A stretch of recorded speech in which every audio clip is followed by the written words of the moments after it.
Hello everyone, আমি পায়েল। আমার নতুন একটি ভিডিওতে সবাইকে এত এত ভালোবাসা। আশা করি আপনারা সবাই খুব ভালো আছেন, আর আমরাও কিন্তু বেশ ভালোই আছি। আজকে শনিবার, জুলাই মাসের 18 তারিখ। যথারীতি প্রচণ্ড গরম পড়েছে। গরম এই বছর বোধহয় একটু আগে আগেই চলে এলো।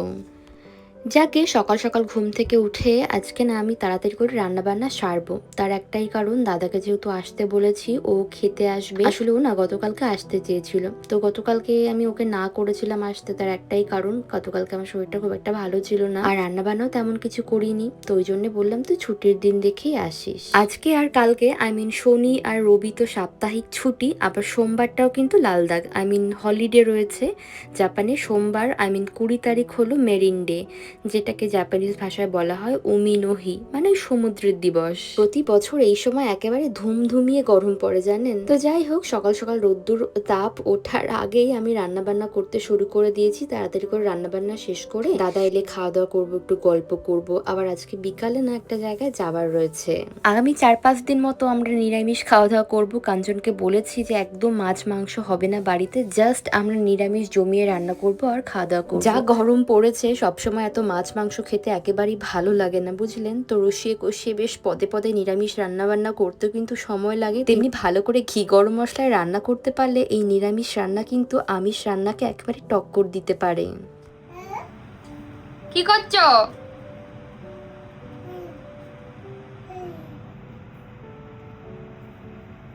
আচ্ছা আচ্ছা আচ্ছা আচ্ছা আচ্ছা আচ্ছা। এই লাউটা আজকে আমি রান্না করব। দুটো লাউ এনেছে এরকম। তো কালকে আমি বাড়িতেই ছিলাম, সন্ধ্যাবেলা ও আর ওর পাপা একটু বেরিয়েছিল, তো ওরা দেখলাম এই লাউটা নিয়ে এসছে। এই লাউটা না, এরকম দুটো লাউ। এই লাউটা আজকে ছোলা দিয়ে রান্না করব, ঘন্ট মতো করব। আর ওদিকে মুগ ডাল হচ্ছে, শাক ভাজাতে বসিয়েছি। একদম নিরামিষ খাবার দাবার আজকে, যেহেতু অনেক গরম পড়েছে। তো দাদাও বলছিল কালকে রাত্রেবেলা আজকে মেয়েকে দেখতে আসবি, তো বললাম তুই দুপুরবেলা আজকে খেয়েই যাস।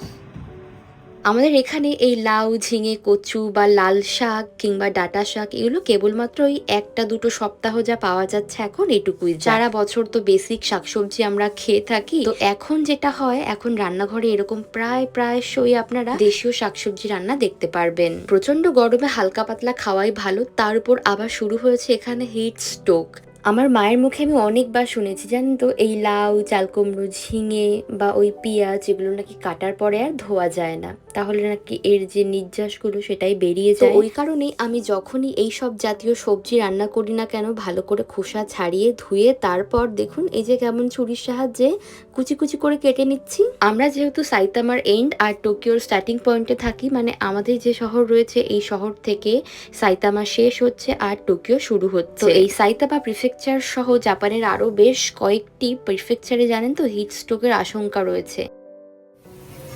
মাঝে মাঝে মিহি, উফ কি যে জ্বালায় ভাবতে পারবেন না। একটু আগে লঙ্কা কাণ্ড হলো, রীতিমতো লঙ্কা কাণ্ড হলো। কাঁদতে কাঁদতে চোখ নাক মুখ দিয়ে একেবারে নাকের ফোঁটা ফোঁটা সব বের করে নিয়েছে। এদিকে 20 বার এসে গ্যাস বন্ধ করে। আজকাল তো গ্যাস চালানো, গ্যাস বন্ধ করা শিখেছে।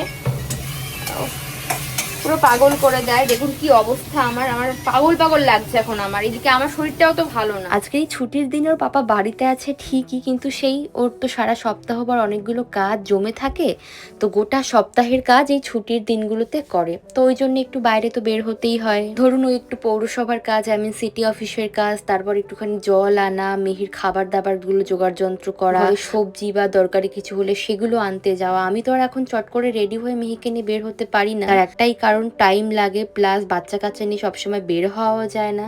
উপরন্তু পড়েছে এমন মারাত্মক গরম। না হয় ওর পাপা বাড়িতে থাকলে ওকে একটু ধরে রাখলে আমি চটজলদি যে কোনো অল্প সময়ের মধ্যে কাজগুলো সেরে ফেলতে পারি। এই রান্না করতে এমন আর কি সময় লাগে বলুন, ধরুন প্রায় 1.5 ঘন্টা কিংবা 1 ঘন্টার মধ্যে চটজলদি একেবারে 2-3 পদ রান্না করে ফেলা যায়। কিন্তু এই বাচ্চাটা থাকলে যেটা হয় মায়েদের, যখন বাচ্চারা মায়ের আশেপাশে ঘোরাঘুরি করে, পা ধরে দাঁড়িয়ে থাকে, তখন তো আর এলোপাথারি ভাবে কাজ করা যায় না। তো আমার দশাগুলো হয়েছে এখন তাই। ধরুন 5-6 মিনিটের কাজ আমার লাগে প্রায় 20 মিনিট। আর আজকে যেটা হচ্ছিল রান্না করতে করতে, ও মাই গুডনেস, মিহি প্রায় 20 থেকে 25 বার গ্যাসের ফ্লেম অফ করে দিচ্ছে।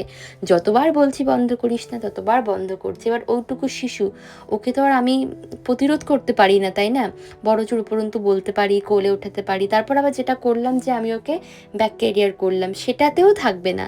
আগে যারা আপনারা পুরনো ভ্লগ দেখেছেন তারা অনেকেই জানবে মিহিকে ব্যাক ক্যারিয়ার করে আমি অনেক কাজকর্ম সার, কিন্তু আজকাল সেসব কথা অতীত। এখন কোলেও উঠবে না, সারা ঘরময় হেঁটে বেড়াবে। আর হাঁটতে হাঁটতে তো আজকাল হোঁচট খেয়ে পড়ে, তবুও তার একটু ব্যথা নেই, সে আবার উঠে গিয়ে হাঁটতে শুরু করে।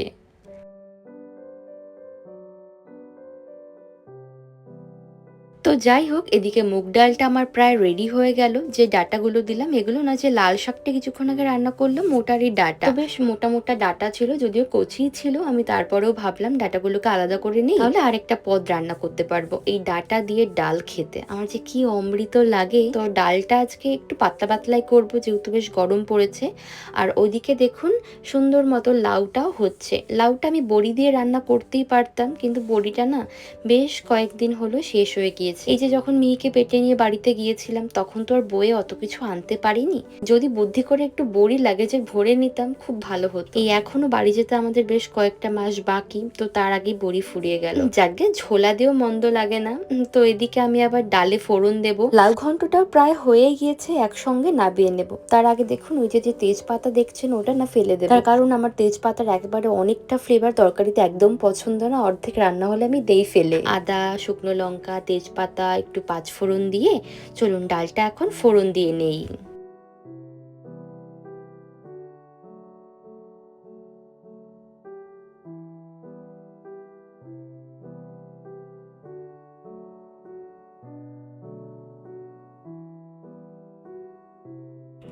আবার এমন মাঝে মাঝে হয় জানেন তো, মিহি একদম মুখ লুকিয়ে লুকিয়ে কান্না করে। আমারও তো ভীষণ এক্সস্টেড লাগে।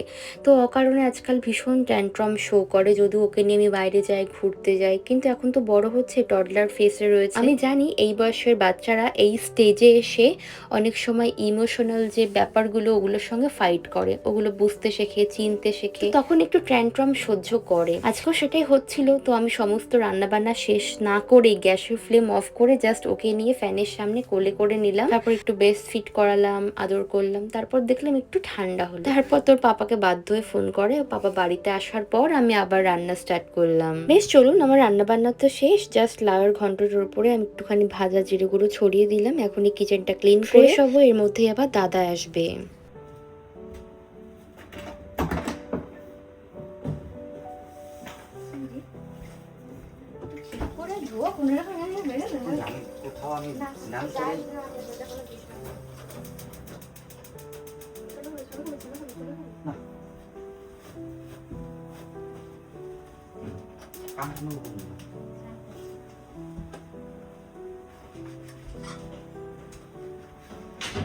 বেশ অনেকটা সময় আগে রান্না হয়েছে। তারপর তো রান্নাবান্না শেষ করে ঘরটাকে আমি আবার ঠান্ডা করলাম। তো কিচেনটা যেহেতু পুরোপুরি ওপেন, খাবারগুলো এমনিতেই ঠান্ডা হয়ে গিয়েছিল। তো ও এখন খেতে বসবে, আমি আর দাদা আগেই বসবো, কাঞ্চন একটু পরে বসবে। তার কারণ এখন তো মিহি ঘুমিয়েছে। তিনজনে একসাথে খেতে বসলে দেখা গেল মেয়ে আমার উঠে গেল, তখন কি হবে? তাই আগে আমি আর দাদা খেয়ে নিয়ে পরে আমি কাঞ্চনের খাবারটা বাড়বো। তো ওই জন্য আমি খাবারগুলো আবার পুনরায় গরম করলাম।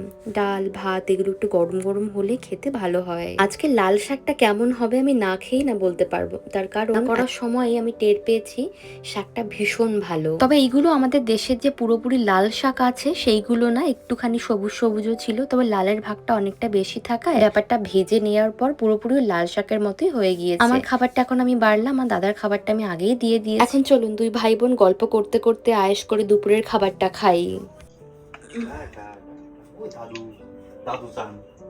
দাদু চান আবার কি রে?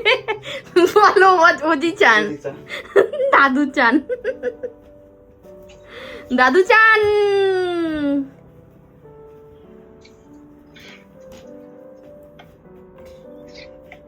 ঝিচকে মুখে তো একটু খুলে দে তো।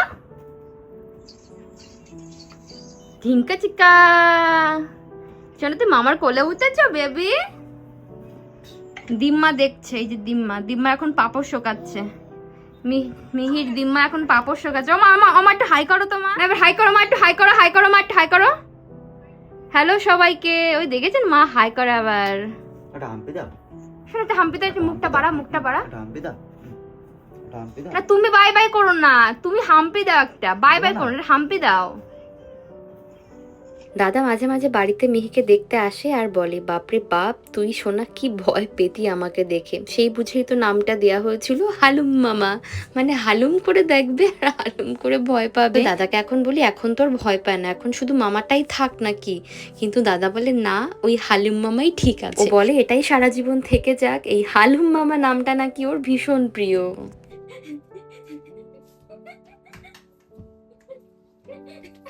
ওই যে ভিডিও শুরুতে রান্না করতে করতে আপনাদের বললাম যে আজকে বিকালবেলায় একটা জায়গায় যাবার রয়েছে। আসলে আজকে কথা বুনুর ছেলের অন্নপ্রাশন, মুখে ভাত, তো সেই কারণে আমি যাচ্ছি ভেন্যু সাজাতে। ও আমাকে অনুরোধ করেছিল, আর আমার যেহেতু ডেকোরেশন করতে খুব ভালোই লাগে, উপরন্তু আজকের বিকালটা আমি ফ্রি আছি, তাই জন্য মিহিকে ওর পাপার কাছে দিয়ে এখন এই যে 4:36 বাসটা আমি ধরবো। প্রচুর গরম পড়েছে, একেবারে 100% সুপার ডুপার কটনের একটা আমি ব্যাগি টি শার্ট পরেছি, টপ পরেছি, আর তার সাথে একটা ডেনিম জিন্স ক্যারি করেছি। এতক্ষণ বাইরে গরমে ছিলাম তো, তাই এসিতে ঢুকে যেন আরো বেশি গরম লাগছে। তবে জানেন তো মিহিকে রেখে যাচ্ছি তো, বহুদিন পর বোধহয় আমি এরকম একা একা কোথাও একটা যাচ্ছি না। এখন আমার একেবারেই ভাল লাগছে না, সারা দুপুরময় আমার মেয়ে আমাকে জ্বালিয়েছে, ওই ভালো, জ্বালাক আমাকে সারাদিন ভর জ্বালাক, আমি একা থাকতে চাই না। হাজার হোক মা হয়েছি তো, পৃথিবীর সব কিছু একদিকে আর সন্তানের মা একখানে। বড্ড হাতটা খালি খালি লাগছে, যেন কথা বলতে পারছি না, এরকম একটা অদ্ভুত ফিল হচ্ছে আমার। তো হঠাৎ করে মনের অগোচরে আমার মনটা একটু খারাপ হয়ে গেছিল, আমি দুটো দীর্ঘ নিঃশ্বাস ছাড়লাম, যদিও বাসটা ফাঁকাই ছিল। তো যাই হোক, এখানে তো বাসে কন্ট্রাক্টর থাকে না, এরকম প্রেস করার জন্য কিছু সুইচ থাকে প্রত্যেকটা সিটের আশেপাশে, এক্সট্রা করে প্রচুর সুইচ দেয়া থাকে। তো এটাকে আপনি প্রেস করলে ঠিক ওই স্টপেজ এলে এটা স্টপ হয়ে যাবে বাসটা। তো যাই হোক, আমি এখন নেবে পড়েছি। আজকের আকাশটা দেখুন কি দুর্ধর্ষ সুন্দর। এদেশের একটা ব্যাপার কি, সারাদিন যতই গরম থাকুক না কেন, সন্ধে নামলেই বেশ টেম্পারেচারটা অনেকটাই কমে যায়। তো এখন তো বিকাল টাইম, টেম্পারেচারটা একটু আস্তে আস্তে কমছে, তারপরেও হাওয়ার মধ্যে একটা গরম গরম ভাব রয়েছে। যাই হোক, দেখুন ওদের বাড়িতে আমি চলে এসেছি, আর এই যে ঘুম থেকে ওঠার পর ইভনুখুন একেবারে ঢালুমালু হয়ে তাকাচ্ছে। কালকে কত লোক আসবে ওকে দেখতে, কালকে ওর শুভ অন্নপ্রাশন। রাইস সেরেমনি তো মূলত সকাল সকালই হয়, তো সেই কারণেই আজকে থেকে ওদের বাড়ির সবাই গোছগাছ করতে আরম্ভ করে দিয়েছে। এরই মধ্যে আবার ভেন্যুতে গিয়ে প্রচুর বেলুন টেলুন ফুলিয়ে আমি ডেকোরেশন করা স্টার্ট করে দিয়েছি। তো ওর মা ওকে এরম ভাবে ফ্লোরে রেখে আমাকে সাহায্য করছিল। যাই হোক, চলুন ঝটপট করে আর সময় নষ্ট না করে আমাকে সাজাতে হবে, আবার তো বাড়িতে ফিরতে হবে, মিহি আছে যে। আজকের মতো ভিডিও এখানেই শেষ হচ্ছে, দেখা হচ্ছে আপনাদের সাথে পরবর্তী নতুন ভিডিওতে। সবাই খুব ভালো থাকবেন, সুস্থ থাকবেন, টাটা, বাই বাই।